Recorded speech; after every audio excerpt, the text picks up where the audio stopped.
OK, ma psy, elle me dit surtout ça quand elle parle de ma dating life, mais comme clairement, ça s'applique aussi à la CAQ.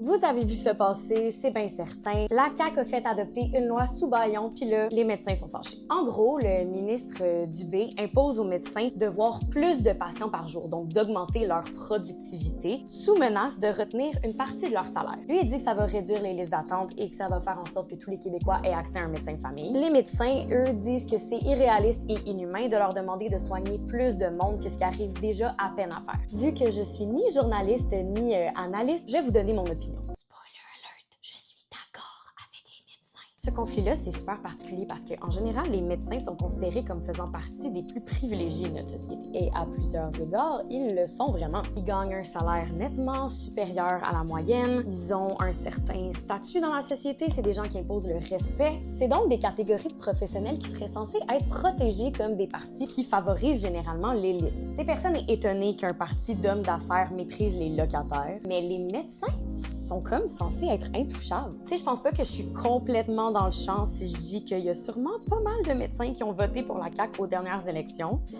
Ils doivent se sentir vraiment trahis. Puis là, c'est là que je pense que c'est important de parler vraiment de perception. Parce que je suis bien consciente que les médecins subissent aussi les conséquences des coupures de la part des gouvernements précédents. Genre, je pense sincèrement que la grande majorité des médecins a réellement à cœur le bien-être des patients puis veut autant que vous et moi un système de santé qui a de l'allure. Où tout le monde a son médecin de famille puis que les listes d'attente sont pas interminables. Fait que pourquoi la CAQ a pu l'intérêt de cette partie de la population-là à cœur? Qu'est-ce qui a changé? Comment ils se sont rendus à autant prendre leur électorat pour acquis? C'est comme un drôle de hasard parce que selon comment le gouvernement en place est composé, ils s'attaquent pas aux mêmes personnes. Genre, oui, les libéraux ont bousillé le système de santé, mais Philippe Couillard était médecin, Gaétan Barrette était médecin. Donc, ils ont protégé le salaire des médecins et à la place, ils ont coupé dans les conditions de travail des infirmières et du reste du personnel soignant, qui sont majoritairement des femmes. Mais là, on a affaire à un gouvernement d'hommes d'affaires et de comptables. Et, surprise, le seul médecin du Conseil des ministres, Lionel Carman, quitte la CAQ.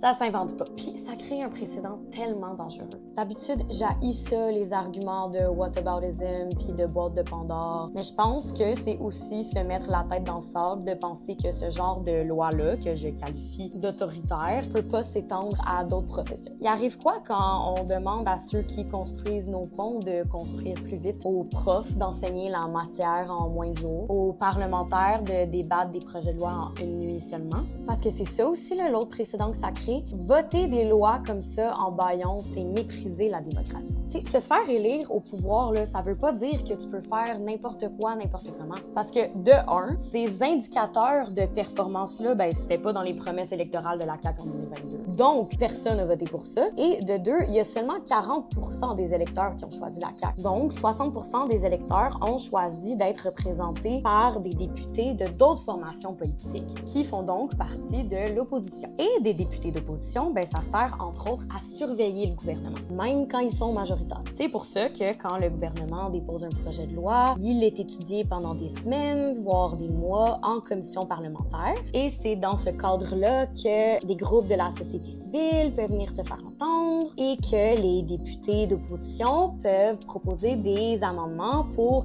essayer d'améliorer le projet de loi. Le fait que ça prenne du temps adopter une loi, c'est important. Ça laisse aux journalistes le temps de l'étudier et donc de la critiquer. Ça laisse aux syndicats le temps de faire entendre leurs revendications auprès du gouvernement. Puis s'il y a des affaires qui ont vraiment pas d'allure, ben ça laisse du temps à la population pour s'organiser et manifester. Mais là, la CAQ était tannée de négocier avec les syndicats, donc pour la 8e fois depuis qu'ils sont au pouvoir, ils ont imposé la mesure dite exceptionnelle, aussi appelée bâillon, et ont forcé les parlementaires à siéger toute la nuit et à adopter la loi sans que personne ait vraiment eu le temps de l'étudier comme du monde. C'est un affront immense à notre démocratie, au système parlementaire, à la population au complet, puis ça devrait vraiment inquiéter tout le monde. Le ministre Dubé a justifié l'utilisation du bâillon en disant qu'il y avait urgence d'agir. C'est bizarre, hein? T'es vois pas adopter en bâillon des lois pour protéger la planète contre les réchauffements climatiques. Pourtant, moi, je considère qu'il y a urgence d'agir.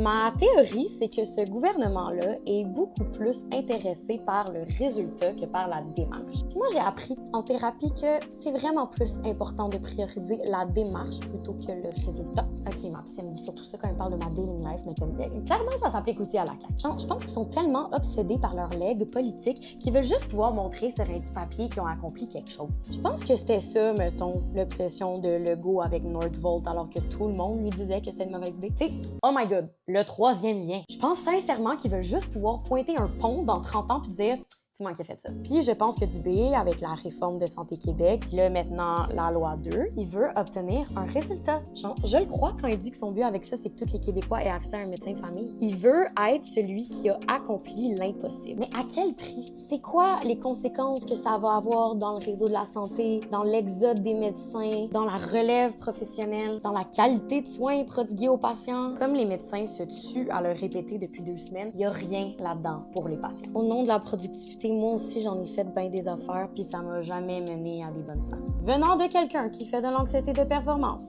trust me on this. L'obsession avec la productivité, ça déshumanise. Ça voit des chiffres au lieu de voir des humains, ça voit des machines au lieu de voir des corps. Genre, call me un marxiste, mais c'est vraiment l'apogée de l'exploitation capitaliste. Il y a de quoi dans la robotisation, dans ce gouvernement-là qui est comme technocrate. Je trouve ça capacitiste aussi de penser que tous les problèmes de santé peuvent se régler avec des consultations de 15 minutes. Genre, ça me brise le cœur de penser aux gens qui consultent pour des raisons de santé mentale. Ça me brise le cœur de penser aux médecins qui ont les mains liées dans tout ça. Ça me brise le cœur pour tout le personnel médical et administratif qui vont avoir une encore plus grande pression sur les épaules que ce qu'ils ont déjà. C'est juste franchement épouvantable. J'ai l'impression que c'est aussi un mot politique qui s'inscrit dans une tendance anti-syndicale de la CAQ. Puis tu sais, ils se cachent même plus de leur aversion aux syndicats. À chaque fois qu'il y a une grosse négociation entre les syndicats puis le gouvernement, la CAQ accuse les syndicats de prendre la population en otage, comme ils l'ont fait pendant la dernière grève des profs. Suite à ça, le ministre du Travail a fait adopter une loi complètement anti-syndicale qui limite énormément le droit de grève. Et là, je vois dans le recours au bâillon pour mettre fin aux revendications syndicales une sorte d'avertissement. C'est comme s'il disait, peu importe vos revendications syndicales, on est plus puissant que vous. On peut gagner puis vous fermer la trappe. Comme s'il avait utilisé cette négociation-là avec les médecins en exemple. Regardez ce qu'on peut faire à ceux qui sont habituellement protégés dans notre société. Fait que les autres, là, les petits travailleurs d'usine, les travailleurs au salaire minimum,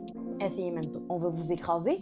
On le fait aux médecins. Puis, comprenez-moi bien, il n'y a aucune partie de moi qui trouve que c'est une belle vengeance que des gens privilégiés de notre société se fassent imposer des conditions de travail de merde. Je trouve ça dangereux, je trouve ça pas souhaitable pour quiconque. Mais tant mieux s'il y a une prise de conscience par rapport aux autres injustices que le gouvernement fait subir à d'autres groupes moins privilégiés. Tant mieux s'il y a une solidarité qui se crée entre les profs et les médecins. Tant mieux si on a tous un petit peu plus d'empathie pour le monde qui œuvre dans le communautaire, pour les artistes, pour tous ceux qui se font mépriser par ce gouvernement-là depuis 8 ans dans l'indifférence quasi totale d'une partie très privilégiée de la population. Parce que là, c'est les médecins, fait qu'on se sent tous concernés parce qu'un jour ou l'autre, on est tous patients. Mais c'est la même philosophie qui devrait s'appliquer aux chauffeurs d'autobus, aux revendications des profs, des locataires. Évidemment, c'est pas les mêmes combats, c'est pas les mêmes enjeux, mais still. Fait que, bref, je vous invite à être solidaire des médecins et du personnel soignant. Rappelez-vous que c'est pas leur faute la prochaine fois que vous attendez longtemps dans une clinique. Puis surtout, rappelez-vous que le danger, c'est toujours de penser que ce qui arrive aux autres peut pas nous arriver à nous. Ah, puis si vous avez le goût de bully call votre ex, faites pas comme la CAQ, hein? Pensez à la démarche, pas juste au résultat.